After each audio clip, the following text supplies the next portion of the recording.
जय सिया राम दोस्तों। भगवान श्री राम ने बताया मृत्यु के बाद भी आत्मा 13 दिन तक अपने घरों में क्यों रहती है। एक बार भगवान श्री राम और माता सीता चित्रकूट धाम में विश्राम कर रहे थे। तभी माता सीता भगवान श्री राम से पूछती है, स्वामी मृत्यु के बाद भी आत्मा 13 दिन तक अपने घर में तथा इस संसार में क्यों रहती है। कृपया मुझे इस रहस्य के बारे में बताने का कष्ट करें। हे देवी सीता, आपने यह प्रश्न पूछकर इस संसार का कल्याण किया है। इसके लिए मैं इसके बारे में जानकारी अवश्य बताऊंगा, लेकिन उससे पहले जो भी लोग इस वीडियो को देख रहे हैं उन सभी को इस वीडियो को अपने घर परिवार एवं दोस्तों के साथ शेयर जरूर करें ताकि सभी का कल्याण हो सके। आगे भगवान श्री राम कहते हैं कि हे देवी सीता, आप यह जानना चाहती हैं कि मृत्यु के बाद आत्मा का क्या होता है। क्या वह अपने प्रियजनों को देख सकती है? क्या सच में आत्मा 13 दिनों तक इस संसार में रहती है, और यदि हाँ तो इन दिनों में वह किन किन अवस्थाओं से गुजरती है। यह एक रहस्य है जिसे समझना हर किसी के लिए जरूरी है। कहा जाता है कि मृत्यु के 24 घंटे बाद आत्मा अपने घर वापस आती है, अपने परिवार, अपने प्रियजनों और उन स्थानों को देखने जहां उसने अपना संपूर्ण जीवन व्यतीत किया है। लेकिन क्यों? क्या उसे अपनी मृत्यु का आभास होता है? क्या वह अपने परिवार के दुख और विलाप को महसूस कर सकती है? और मृत्यु के बाद आत्मा को अपने कर्मों के फल को कैसे प्राप्त होते हैं? यह रहस्य समय मृत्यु के देवता यमराज ने एक बार देवर्षि नारद को बताया। यमलोक के अधिपति यमराज ने बताया कि आत्मा का ये सफर केवल शारीरिक मृत्यु का अंत नहीं बल्कि एक नए प्रारंभ की ओर बढ़ने की प्रतीक्षा होती है। इस वीडियो में हम आपको वही कथा सुनाने जा रहे हैं जो समय यमराज ने नारद जी को सुनाई थी। यह कहानी आपको मृत्यु के आत्मा के अनुभवों और उसके वास्तविक सत्य को समझने से मदद करती है। एक बार मृत्यु के देवता यमराज यमपुरी में अपने सिंहासन पर विराजमान थे। चारों ओर दिव्य प्रकाश फैला हुआ था। यमलोक के दूत अपने कार्यों में व्यस्त थे। तभी वहां देवर्षि नारद का आगमन हुआ। उनके हाथों में दिव्य वाणी थी और मुखमंडल पर तेज झलक रहा था। उन्होंने यमराज को प्रणाम किया। यमराज ने मुस्कुराते हुए उनका स्वागत किया और बोले, देवर्षि, आज आपके आगमन का क्या कारण है? मुझे प्रसन्नता है कि आप यमलोक पधारे। कहिए, कैसे आना हुआ? नारद मुनि ने विनम्रता से उत्तर दिया, धन्यवाद प्रभु, मैं पृथ्वी लोक का भ्रमण कर रहा था और वहां मैंने एक विचित्र दृश्य देखा जिसमें मेरे मन में कई प्रश्न उत्पन्न कर दिए। यमराज जिज्ञासु दृष्टि से नारद जी को देखने लगे और बोले, कौन से प्रश्न देवर्षि? कृपया बताइए, मैं आपकी जिज्ञासा अवश्य शांत करूंगा। नारद जी बोले, धर्मराज, जब मैं पृथ्वी लोक पर था तो मैंने देखा कि एक वृद्ध पुरुष की मृत्यु हो गई। उसके परिवारजन और रिश्तेदार शोक में डूबे हुए थे। वे विलाप कर रहे थे और कुछ तो विभिन्न उपाय भी कर रहे थे ताकि उनकी आत्मा पुनः लौट आए। इस दृश्य को देखकर मेरे मन में गहरे प्रश्न उठे। यमराज ने नारद जी की बातों को ध्यान से सुना। नारद जी आगे बोले, मृत्यु एक अटल सत्य है, लेकिन इसके बाद क्या होता है यह रहस्य बना हुआ है। मेरे मन में दो मुख्य प्रश्न उत्पन्न हुए हैं। पहला यह कि क्या वास्तव में मृत्यु के 24 घंटे बाद आत्मा अपने घर लौटती है। दूसरा यह कि मृत्यु के बाद आत्मा का जो 13 दिनों का सफर बताया जाता है, क्या वह सच में होता है या वह केवल सुनी सुनाई बातें हैं। नारद जी की जिज्ञासा अत्यंत महत्वपूर्ण थी। यमराज कुछ क्षण मौन रहे और फिर उन्होंने गहरी सांस लेते हुए कहा, देवर्षि, यह एक गंभीर प्रश्न है और इसका उत्तर प्रत्येक मनुष्य को अवश्य जानना चाहिए। मैं तुम्हें इस रहस्य की पूरी कथा सुनाता हूँ जिसे समझने के हर जीव मृत्यु के वास्तविक वास्तविक रूप को जान सकेगा। यमराज कहानी शुरू करते हैं। बहुत समय पहले की बात है। एक गांव का एक युवा जिसका नाम आरव था, बचपन से ही धार्मिक प्रवृत्ति था और वह प्रतिदिन तुलसी में जल चढ़ाता, सुबह शाम पूजा पाठ करता और सदा ईश्वर का स्मरण करता। इसके परिवार में उसके पिता और पत्नी और एक छोटा सा बच्चा था। माँ का देहांत कई वर्षों पहले हो चुका था और अब उसके पिता भी लंबे समय से बीमार थे। समय बीतता गया और एक दिन उनके पिता ने भी इस संसार को छोड़ दिया। यह घटना आरव के लिए असहनीय थी। उसने अपने पिता का विधि पूर्वक अंतिम संस्कार किया, लेकिन उसके मन में अनेकों प्रश्न उमड़ने लगे। मृत्यु के बाद आत्मा का क्या होता है? क्या आत्मा वास्तव में घर लौटती है? यदि हाँ, तो क्यों? इस प्रश्नों के उत्तर खोजने के लिए वह एक आध्यात्मिक यात्रा पर निकल पड़ा, कई गांवों और जंगलों से होते हुए। अतः वह एक आश्रम पहुंचा जहां एक तेजस्वी संत ध्यान मगन थे। आरव ने उनके चरणों में गिरकर पूछा, गुरुदेव, मृत्यु के बाद आत्मा का क्या होता है? क्या वह सच है कि मृत्यु के 24 घंटे बाद आत्मा अपने घर लौटती है? संत मुस्कुराए और बोले, बेटा, यदि तुम इस रहस्य को सच में समझना चाहते हो तो तुम्हें इस जंगल में और आगे बढ़ना होगा। वहां तुम्हारे सभी प्रश्नों के उत्तर तुम्हारा इंतजार कर रहे हैं। आरव ने श्रद्धा से सिर झुकाया और कहा, गुरुदेव, मैं यह यात्रा करने के लिए तैयार हूँ, कृपया मुझे मार्ग दिखाइए। गुरुजी ने आशीर्वाद दिया और कहा कि इस यात्रा में तुम्हें कई अद्भुत अनुभव होंगे। रास्ते में जो घटित होता है वही तुम्हें मृत्यु और आत्मा के रहस्यों को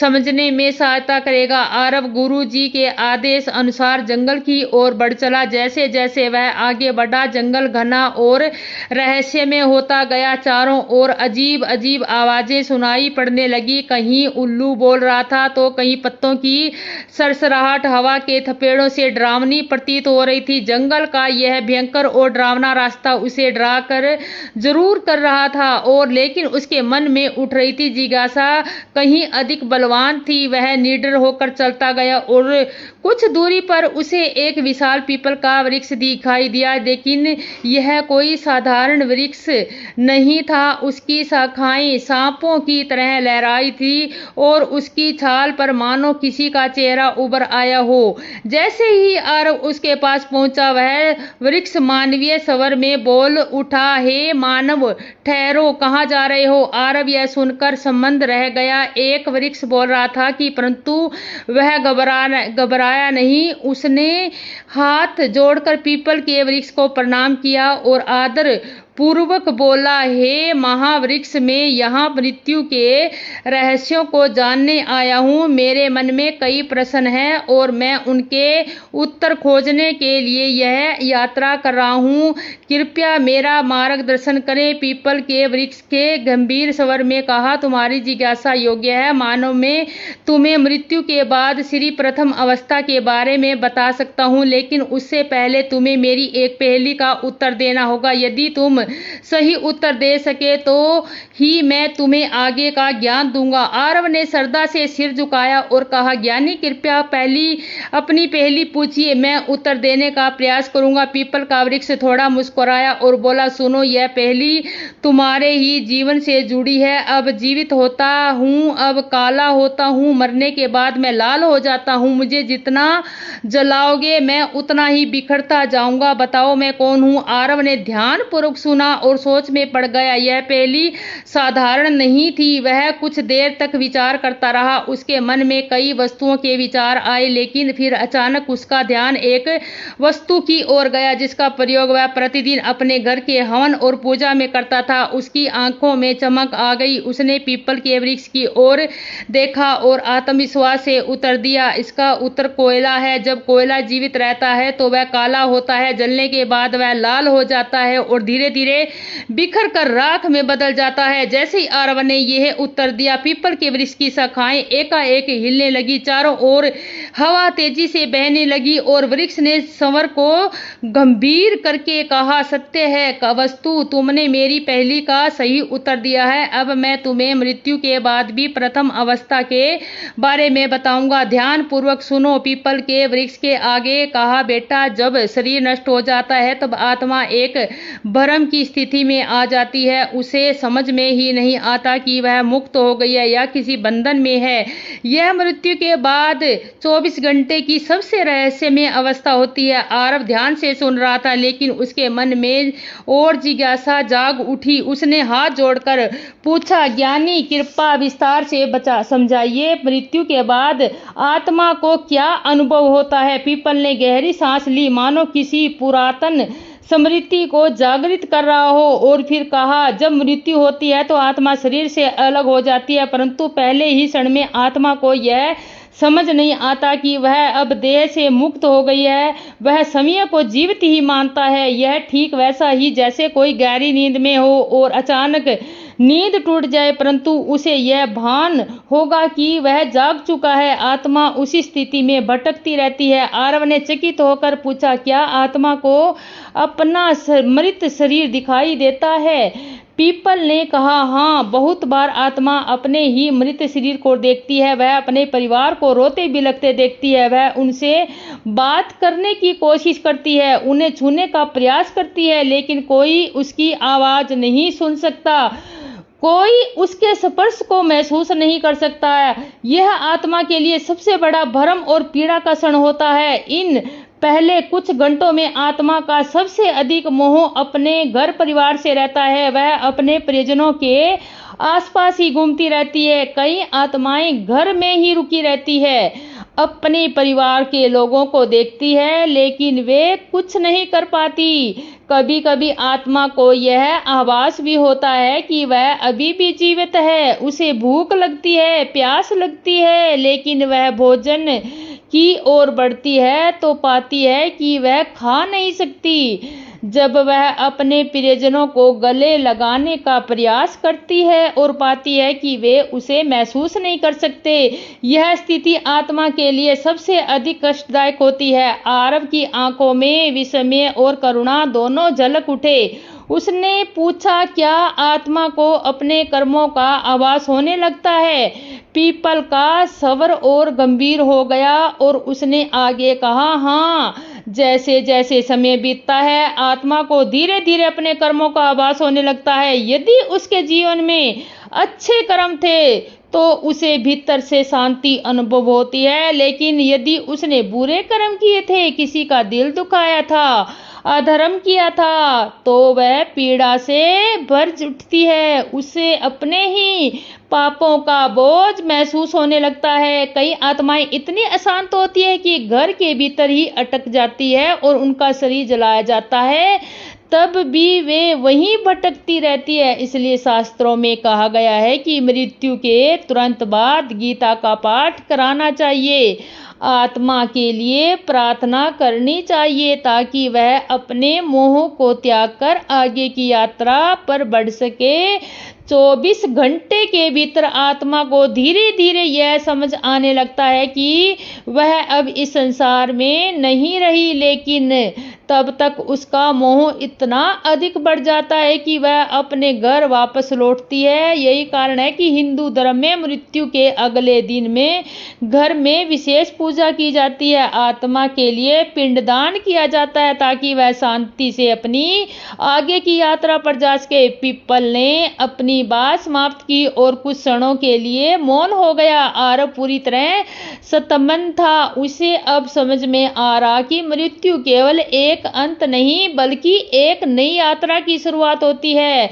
उसके आदर पूर्वक पीपल को प्रणाम किया और कहा, ज्ञानी, आपने जो ज्ञान दिया वह मेरे लिए अमूल्य है। अब मैं जानना चाहता हूँ कि मृत्यु के बाद आत्मा की आगे की यात्रा कैसी होती है। कृपया मुझे आगे का मार्गदर्शन दे। पीपल ने मुस्कुराकर कहा, वस्त, यदि तुम सच में मृत्यु का रहस्य समझना चाहते हो तो तुम्हें और आगे जाना होगा, वहां तुम्हें और भी गहराई सत्य का ज्ञान होगा। आरव ने ने सिर झुकाया और आरव अपनी यात्रा में आगे बढ़ता गया। जंगल गहरा होता जा रहा था, पक्षियों की आवाजें धीरे धीरे कम होती जा रही थी और चारों ओर एक रहस्यमयी शांति छा गई। तभी उसे एक विशाल काले रंग का कौवा दिखाई दिया। वह कौवा आम पक्षियों से कहीं बड़ा और अद्भुत था। उसकी आंखें जलती हुई अंगारों जैसी प्रतीत हो रही थी और उसके पंखों में एक दिव्य आभा निकल रही थी। आरव कौवे के पास गया और हाथ जोड़कर प्रणाम किया। कौवा अपनी भारी और गंभीर आवाज में बोला, वस्त, तुम कौन हो? इस गहरे जंगल में क्या कर रहे हो?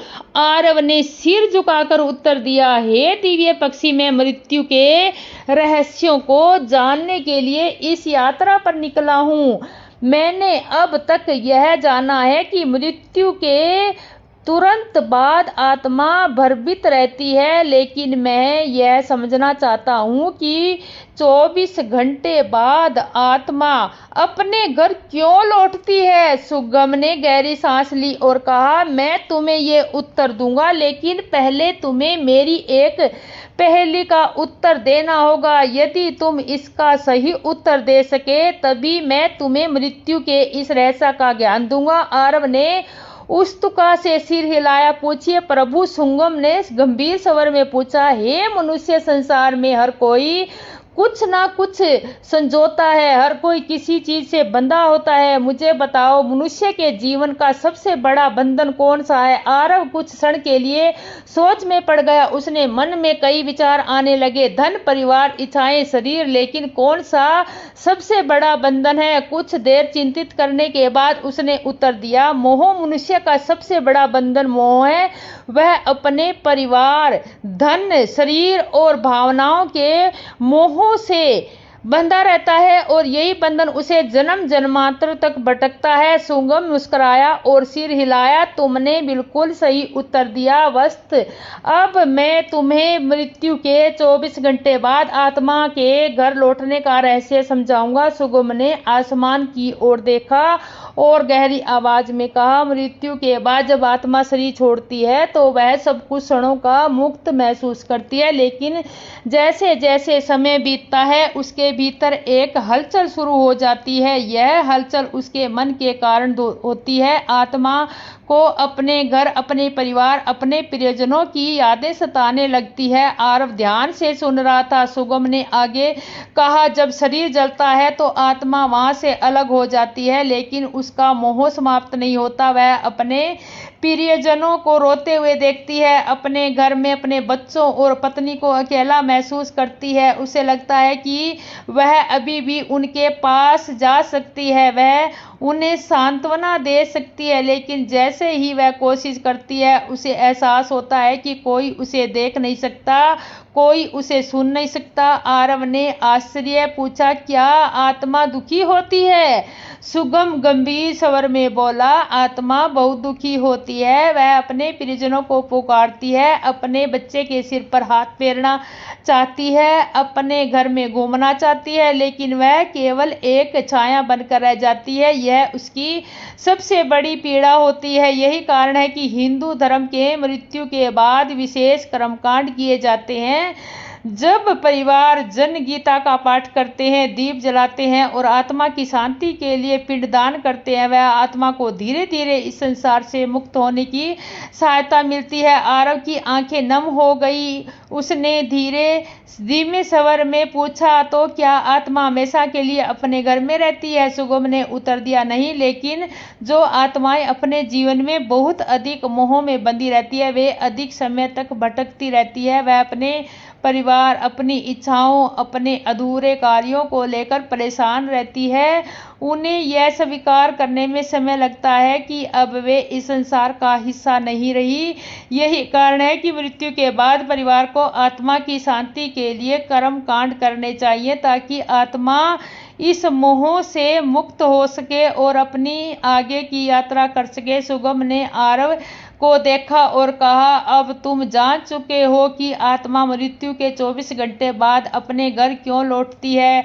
यह मोह ही आत्मा को खींच कर वापस ले आता है। लेकिन अब तुम्हें आगे की यात्रा करनी होगी, क्योंकि अभी भी बहुत से रहस्य बाकी है। आरव ने सुगम के चरणों में सिर झुकाया और कहा, दिव्य पक्षी, आपने मुझे अनमोल ज्ञान दिया। अब मैं जानना चाहता हूँ कि जब आत्मा मोह से मुक्त हो जाती है तब उसकी आगे की यात्रा कैसी होती है। सुगम ने गंभीर स्वर में कहा, वस्तक यदि तुम सच में जानना चाहते हो तो तुम्हें अपनी यात्रा जारी रखनी होगी। आगे तुम्हें और भी गूढ़ रहस्य ज्ञात होंगे। जाओ और आगे बढ़ो। आरव ने सिर झुकाया और आरव अब अपनी यात्रा के तीसरे पड़ाव पर पहुंच चुका था।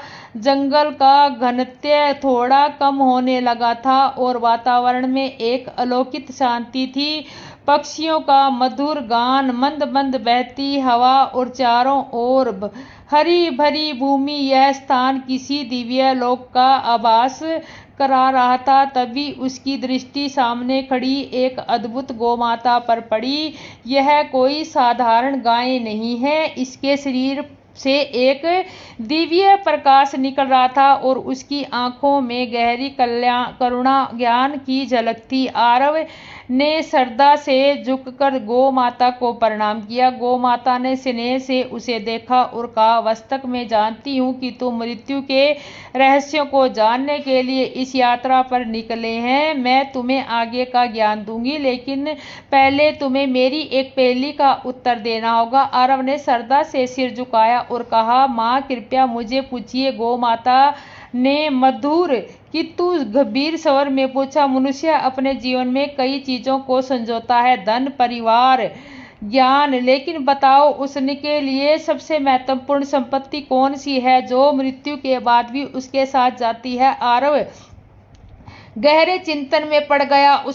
वह सोचने लगा कि धन तो यही छूट जाता है, परिवार भी पीछे रह जाता है, प्रतिष्ठा भी मिट जाती है, तो फिर कौन सी चीज मनुष्य के साथ जाती है। कुछ क्षण विचार करने के बाद उसने उत्तर दिया, कर्म। मनुष्य के कर्म ही उसकी सबसे बड़ी संपत्ति होती है। धन, परिवार और प्रतिष्ठा सब यही छूट जाते हैं, लेकिन अच्छे या बुरे कर्म उसकी आत्मा के साथ जाते हैं और उसकी आगे की यात्रा तय करते हैं। गौ माता मुस्कुराई और सिर हिलाया, तुमने सही उत्तर दिया वस्तक। अब मैं तुम्हें मृत्यु के तीसरे चरण का रहस्य बताऊंगी। गौ माता ने अपनी आंखें बंद की और उनके चारों ओर एक दिव्य आभा फैल गई। उन्होंने गहरे स्वर में कहना शुरू किया, अब जब माता मनुष्य मृत्यु के बाद अपने मोह से मुक्त हो जाती है तब उसका सामना अपने कर्मों से होता है। आत्मा को अपने संपूर्ण जीवन का प्रतिबिंब दिखाई देता है। उसने जो अच्छे कर्म किए होते हैं वे उसे प्रकाश की ओर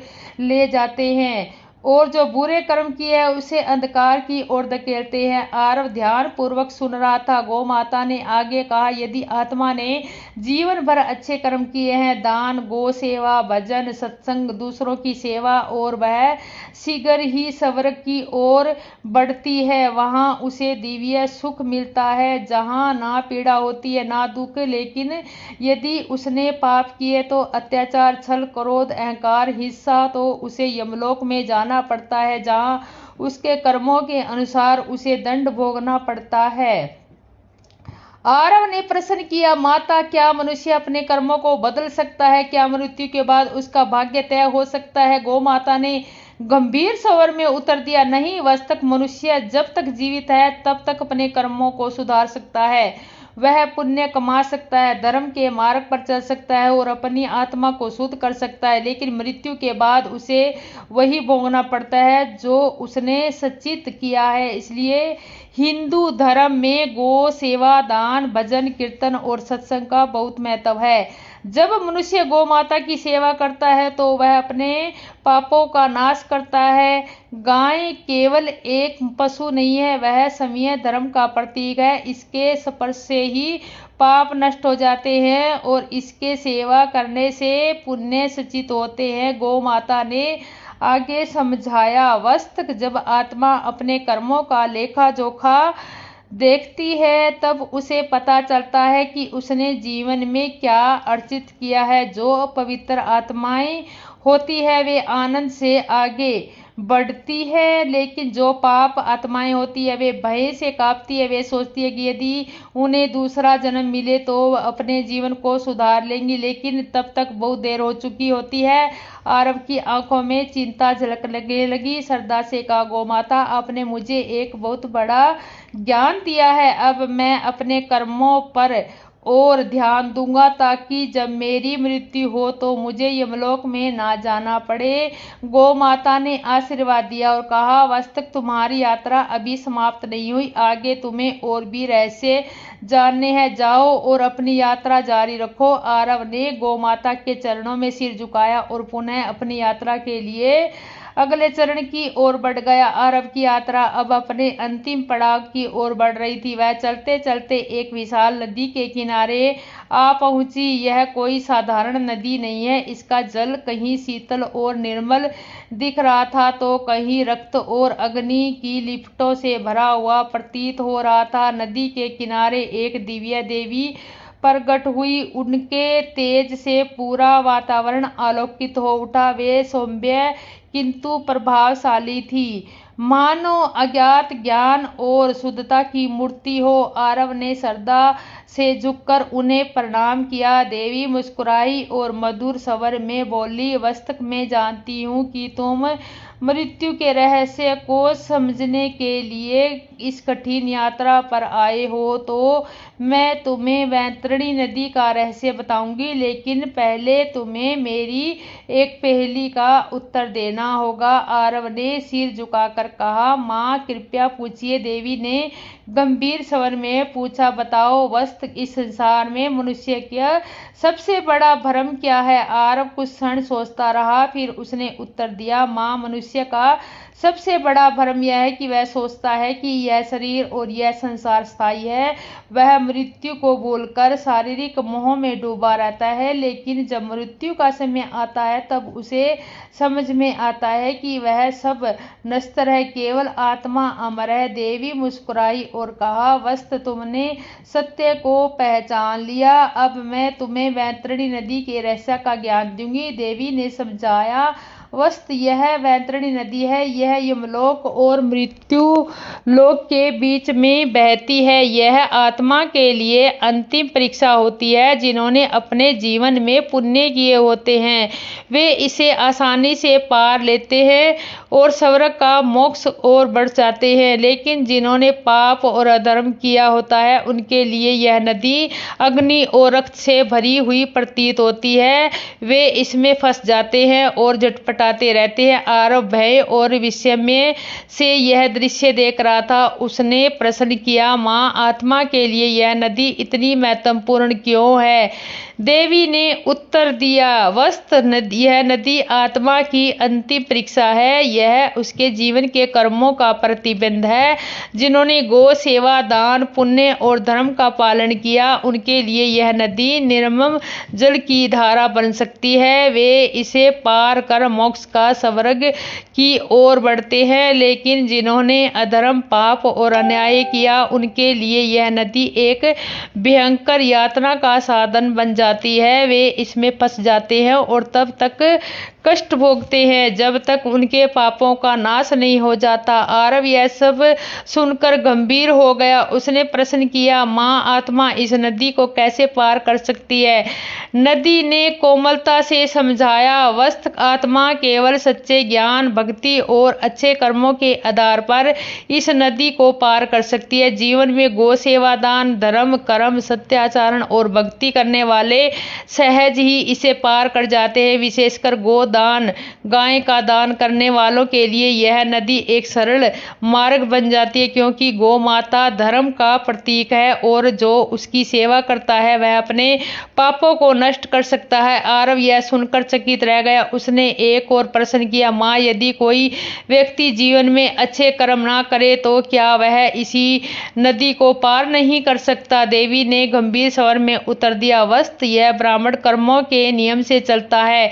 यदि आत्मा वैतरणी को पार कर ले तो वह स्वर्ग की ओर बढ़ती है, यदि नहीं तो उसे यमलोक के न्याय के लिए भेजा जाता है, जहाँ उसके कर्मों का हिसाब होता है। जो आत्माएं इसे पार नहीं कर पाती वे भटकती रहती है, वे पुनर्जन्म में चक्कर में फंस जाती है और कई जन्मों तक कष्ट सहती है। आरव की आंख खुल चुकी थी, उसने देवी को प्रणाम किया और कहा, हे माँ, आपने मुझे सत्य का ज्ञान दिया। अब मैं अपने जीवन को और भी पवित्र बनाऊंगा ताकि मेरी आत्मा मृत्यु के बाद सही मार्ग पर चल सके। देवी ने आशीर्वाद दिया और कहा, वस्त, अब तुम्हारी यात्रा पूरी हुई, जाओ और इस ज्ञान को संसार तक पहुंचाओ ताकि लोग मृत्यु से पहले जीवन को समझ सके। आरव ने पुनः प्रणाम किया और उस दिव्य ज्ञान को हृदय में समेटकर लौट पड़ा। तो यमराज ने नारद जी को इस तरह से आत्मा के 13 दिनों के रहस्य की संपूर्ण कथा सुनाई। उन्होंने बताया कि कैसे आत्मा मृत्यु के बाद अपने घर लौटती है, कैसे वह अपने कर्मों के अनुसार आगे बढ़ती है और किन किन अवस्थाओं से गुजरती है। यमराज के वचन सुनकर नारद जी के सभी संदेह दूर हो जाए। नारद जी ने हाथ जोड़कर कहा, आपकी यह दिव्य और कथा सुनकर मेरे सभी प्रश्नों के उत्तर मिल गए। अब मुझे स्पष्ट हो गया कि मृत्यु के बाद आत्मा किस प्रकार अपनी यात्रा पूरी करती है। मैं इस सत्य का प्रचार प्रसार करूंगा ताकि अधिक से अधिक लोग इस गुड़ ज्ञान को समझ सके और धर्म के मार्ग पर चल सके। यमराज ने नारद जी को आशीर्वाद दिया और कहा, देवर्षि, यदि मनुष्य इस सत्य को समझकर जीवन व्यतीत करे तो वे मोह माया से मुक्त हो सकते हैं और सही मार्ग का अनुसरण कर सकते हैं। जाओ, इस ज्ञान को फैलाओ। दोस्तों, अगर आपको यह वीडियो ज्ञानवर्धक लगी तो लाइक और सब्सक्राइबर जरूर करें और कमेंट में बताएं कि मैंने जो आपको कहानी सुनाई आपको कैसी लगी। जय सिया राम दोस्तों।